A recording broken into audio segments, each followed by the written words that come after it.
about a couple different things. The first is whether they'll outlive their money.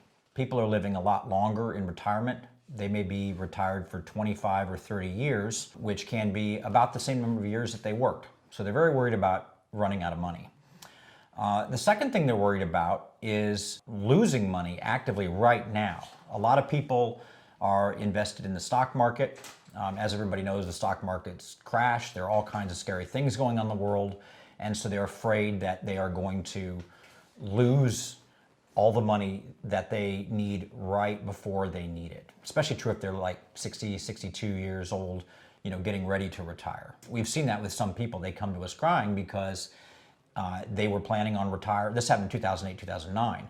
They were planning on retiring and the market fell out and they couldn't take any of their money out. The third thing they find out is that of the money they do have, there's not enough of it. For example, a lot of people don't know that they are going to be taxed on the money that they withdraw when they retire. And they think they put away money pre-tax, right? So they're not getting taxed then during their career when they're saving it. What they haven't thought about is how much they're going to be taxed when they take the money out. A lot of people think, well, when I retire, I'm going to live very cheaply. But we find that that's not true. Most people live at the same kind of lifestyle they lived at, or even above, because now they're even more active. They have more time on their hands. What they didn't reckon on is that when they take out, say they made $150,000 a year while they were working in their prime, and now they're taking out, say, $150,000 a year from their retirement. On that $150,000, they're probably going to be in a higher tax bracket. And that's true for a couple reasons. First of all, they don't have the kinds of deductions that they did when they had kids, when they had a mortgage interest deduction, when they were doing other kinds of things, health insurance. There's all kinds of deductions that you get depending on what you're doing while you're working. They don't have access to those anymore. So for example, they've jumped from a 17% tax bracket to a 28% tax bracket. The second thing that they're starting to become more worried about is that taxes are going to go up.